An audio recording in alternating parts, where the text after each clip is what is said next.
Hello, students. Today I want to teach you a topic that is named as osmoregulation. And this osmoregulation in fishes I to teach you. ये topic आपके second paper का topic है और second paper में आपका ये second unit आता है. यहाँ पर आपका 12th इस बुक में जो है 12th यूनिट है आपका ये. तो ओस्मो रेगुलेशन आपको कुछ तो आइडिया होगा, आप +1 और 2 करके आए हो. ओस्मोसिस आपने जो है पढ़ा होगा. ओस्मोसिस क्या होता है? Movement of solvent from its higher concentration to lower concentration. Osmoregulation क्या होता है कि बॉडी फ्लूइड्स रेगुलेट होना बॉडी के अंदर. It is a process which regulate the osmotic concentration of body fluids by regulating water level in them. This is the definition of osmoregulation. तो body के अंदर वाटर यानी बॉडी फ्लूइड्स एंड इलेक्ट्रोलाइट्स यानी salts, इन दोनों की जो है concentration जो रेगुलेट करने की प्रोसेस है, that is named as the osmoregulation. Before studying about कि कैसे एनिमल्स ओस्मो रेगुलेट करते हैं, हमने यहाँ पर जो है फिशेस में ओस्मो रेगुलेशन स्टडी करना है. तो ओस्मो रेगुलेशन स्टडी करने से पहले कुछ एक टर्म्स हैं which is must we should know about them. जैसे कि isotonic animals, hypotonic animals and hypertonic animals.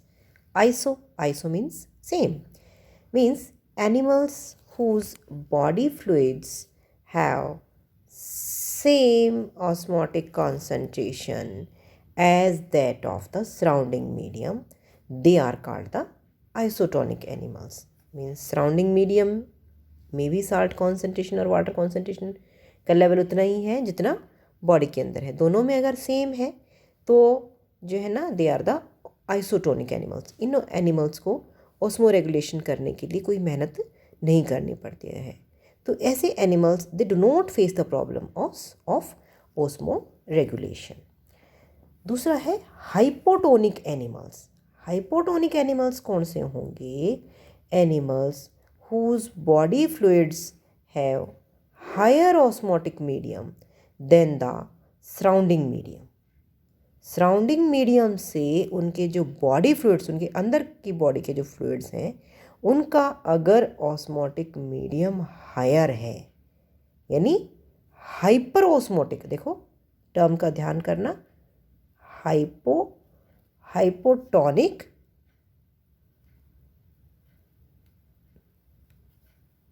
Term देखो, ध्यान करो, hypotonic and the another term is hyperosmotic. Pen से लिखा हुआ है ना मैंने ये. तो जो हाइपोटोनिक एनिमल्स होंगे वो हाइपर ऑस्मोटिक होंगे. That means animals whose body fluids have higher osmotic medium, उनके बॉडी फ्लूइड्स का जो ऑस्मोटिक मीडियम होगा वो ज़्यादा होगा सराउंडिंग से. ऐसे एनिमल्स को हाइपोटोनिक एनिमल्स कहते हैं. जैसे कि फ्रेश वाटर प्रोटोजोन्स हैं. फ्रेश वाटर प्रोटोजोन्स हैं, क्रस्टेशियंस हैं, फिशेस हैं जो फ्रेश वाटर में रहती हैं. फ्रेश वाटर और मेरीन वाटर में क्या डिफरेंस है? फ्रेश वाटर में जैसे कि लेक का पानी है, पॉन्ड का पानी है, तो दिस इज़ फ्रेश वाटर. और जो कि ओशियन का पानी है, समुद्र का पानी है, दैट इज़ मेरीन वाटर. तो जो फ्रेश वाटर होगा उसमें या इलेक्ट्रोलाइट कॉन्सेंट्रेशन जो है कम होगा as compare to the body fluids. जैसे फिशेस, क्रस्टेशियंस हैं, प्रोटोजोन्स हैं, इनके जो बॉडी फ्लूइड्स का कॉन्सेंट्रेशन है, इनके जो बॉडी फ्लूइड्स में इलेक्ट्रोलाइट्स का कॉन्सेंट्रेशन है वो कंपेरेटिवली ज़्यादा है as compare to the surrounding water. तो fresh water protozoans, crustaceans and fishes. In freshwater fishes, the osmolarity of body fluid is 200 to 300 osmol per liter.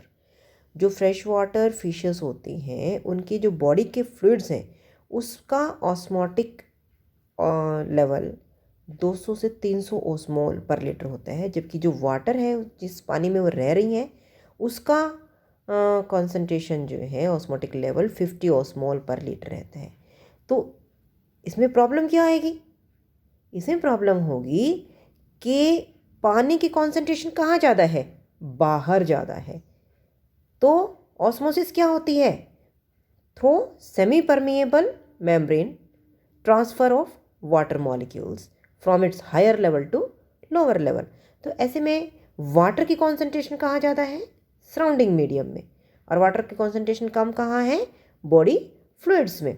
ऐसे में क्या होगा कि वाटर जो है उसकी फिश की सेमी परमिएबल मेम्ब्रेन के थ्रू गेन होगा, मीन्स बॉडी के अंदर जाएगा।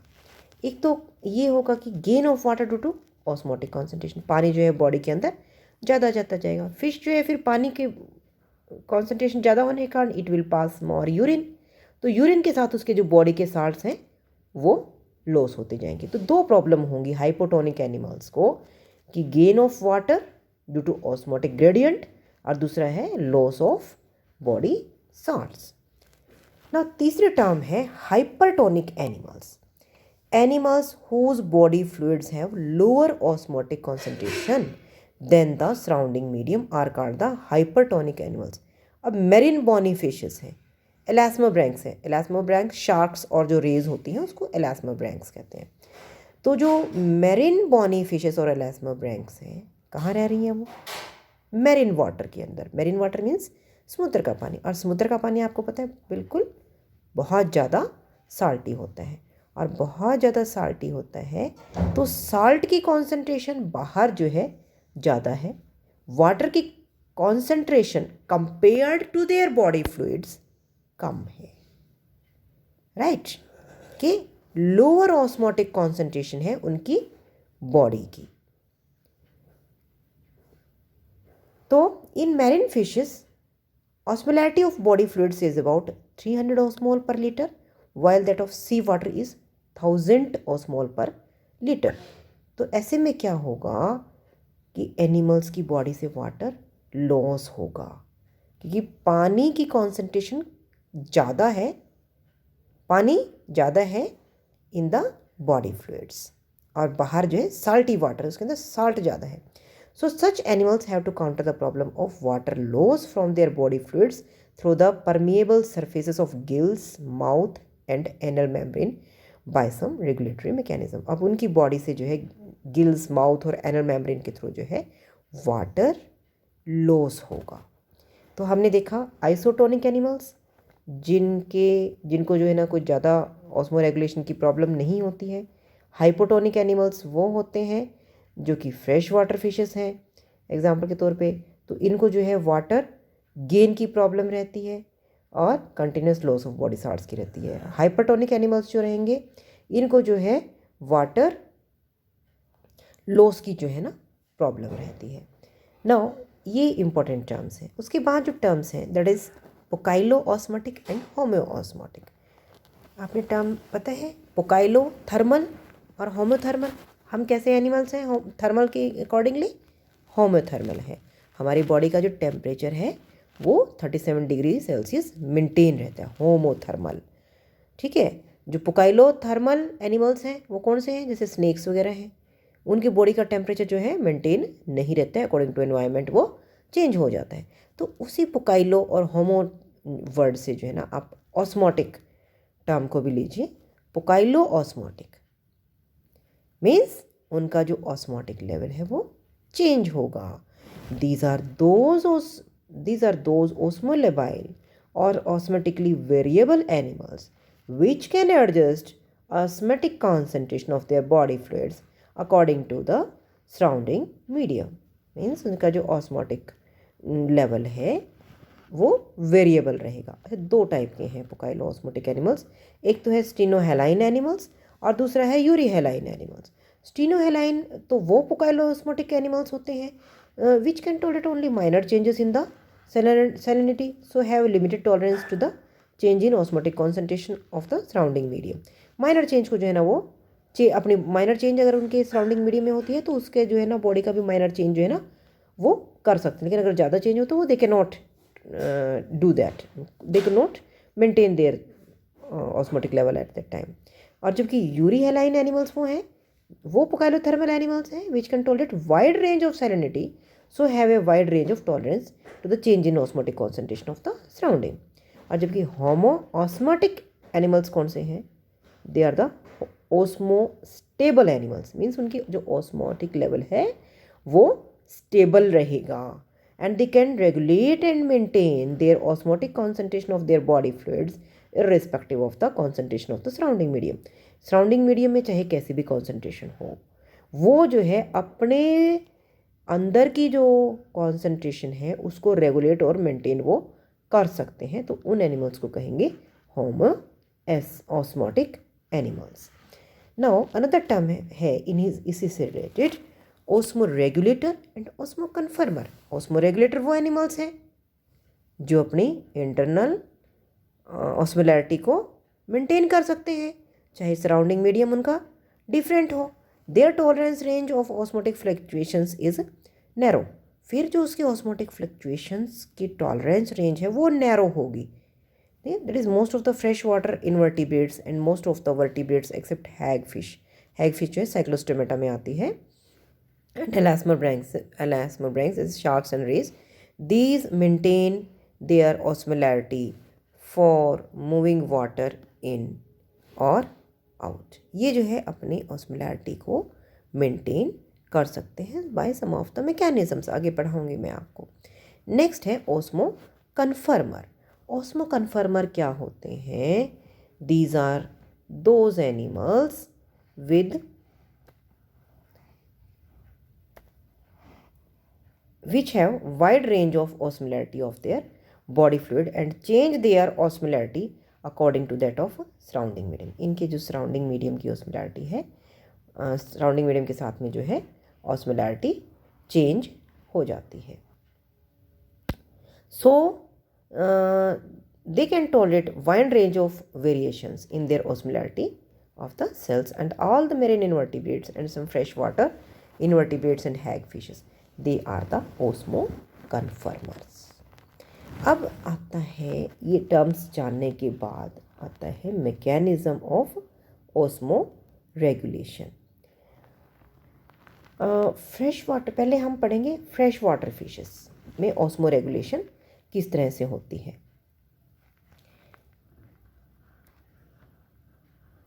फ्रेश वाटर फिशेस में मैंने अभी आपको पीछे बताया कैसी होंगी fresh water fishes. They are the hypotonic animals और हाइपर ओस्मोटिक एनिमल्स. ये एनिमल्स कैसे होंगे? Hyperosmotic. फ्रेश वाटर जो टीलियोस्ट होंगी, मीन्स पानी जो बाहर है वो कैसा है? फ्रेश वाटर है. उसके अंदर साल्ट्स की अमाउंट्स कम है as compare to that of the body. तो आपको मैंने अभी बताया था कि जो है दो प्रॉब्लम्स होंगी इनको. क्या होगा कि they have to counter two problem, either gain of water और loss of body salts through their gills. या तो लॉस ऑफ बॉडी साल्ट्स होंगे थ्रू देयर गिल्स या गेन ऑफ वाटर होगा. एक सेकेंड.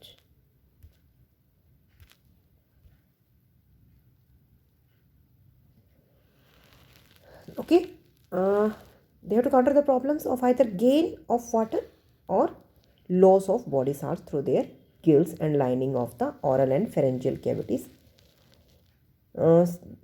ये एनिमल्स जो है कैसे जो है ना इस प्रॉब्लम को काउंटर करेंगे. एक तो था कि पानी इसकी बॉडी के अंदर ज़्यादा चला जाएगा by the process of osmosis through the semi permeable membrane. पानी गेन हो रहा है तो उसको प्रिवेंट करने के लिए क्या करेंगे? अभी पानी ड्रिंक नहीं करेंगे. एक तो they will not drink the water. दूसरा, by developing a subcutaneous layer in fat in scaleless fishes. जो स्केललेस फिशेस होंगी, जो देखो स्केल्स जो है प्रिवेंट करते हैं इसको वाटर अंदर ना आ सके.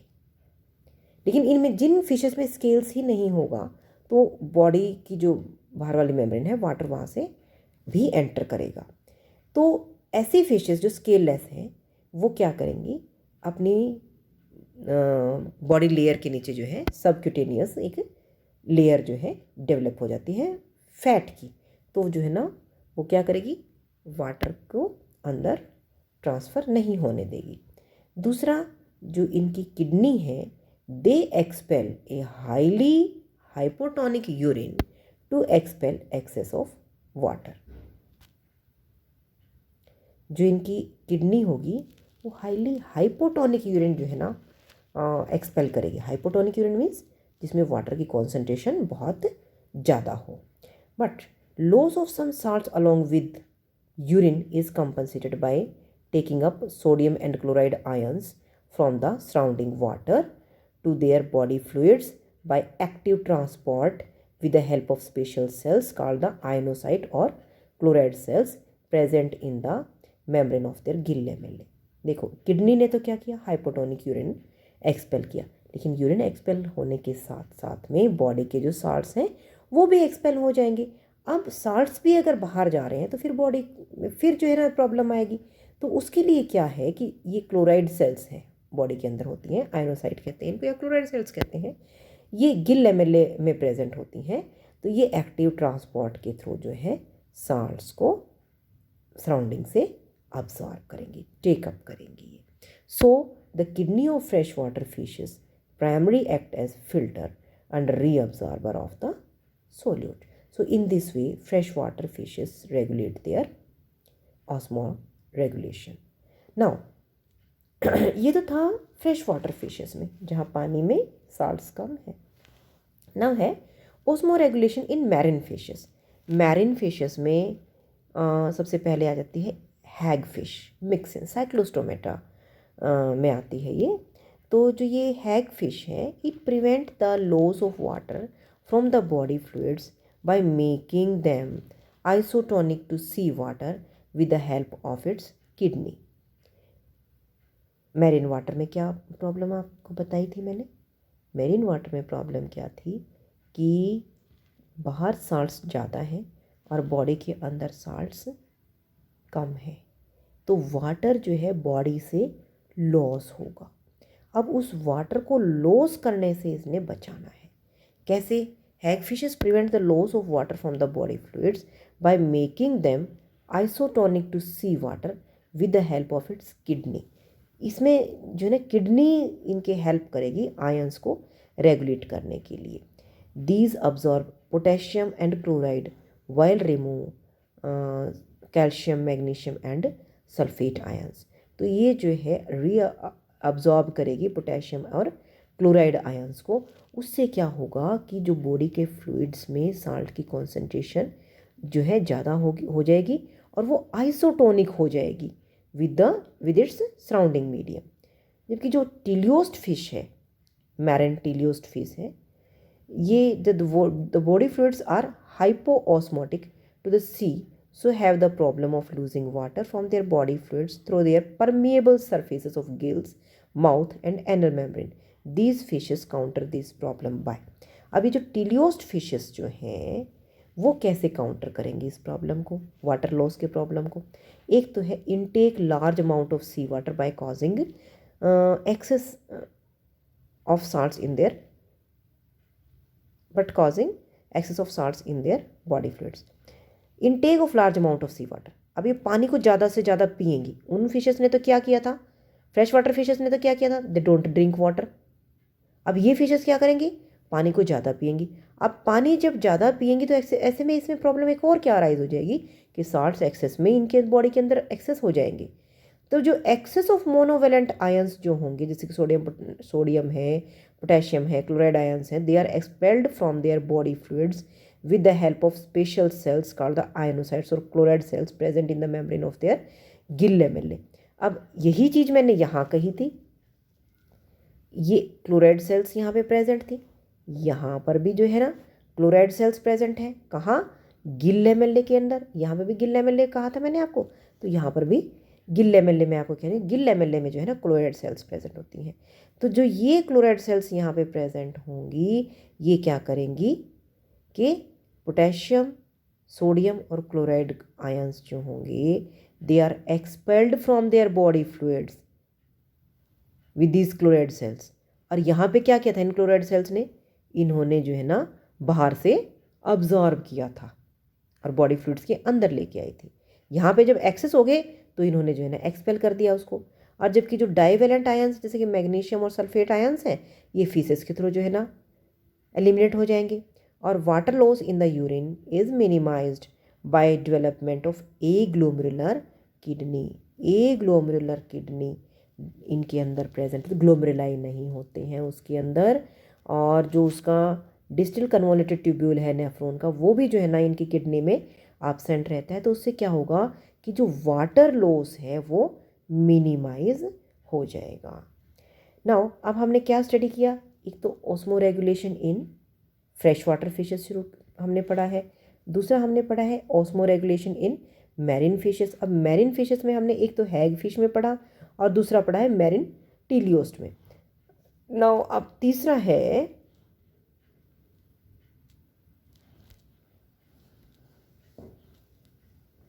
Now third one is marine elasmobranch, यानी जो शार्क्स और रेज हैं इनमें किस तरह से ये क्या हो गया cancel, why it is doing updates, इसमें क्या करूं, पेन कहाँ से आएगा इसमें।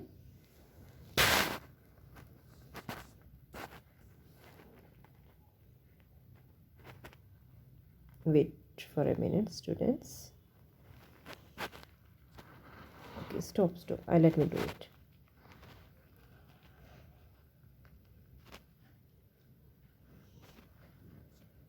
ओरिन, ओके। मैरिन इलास्मोब्रैंक्स यानी शार्क्स और रेज इनमें जो है ना कैसे मेंटेन होता है।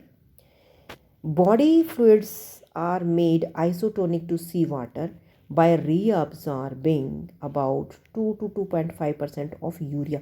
यूरिया भी यहाँ पे ओस्मोलाइट का काम करता है, तो यूरिया को ही ये अब रीअब्जॉर्ब कर देंगे अपने बॉडी फ्लूइड से from the nephric filtrates and removing excess of salts with the help of rectal gland. जो एक्सेस ऑफ साल्ट्स होंगे वो रेक्टल ग्लैंड से जो है रिमूव होंगे और यूरिया को जो है ना वो रीअब्जॉर्ब करेंगे। यूरिया जो है ना रीअब्जॉर्ब करने से जो है ना यूरिया इज़ अ ऑस्मोलाइट, तो ये जो है ना अपने बॉडी फ्लूइड्स को आइसोटोनिक बना लेते हैं according to the sea water.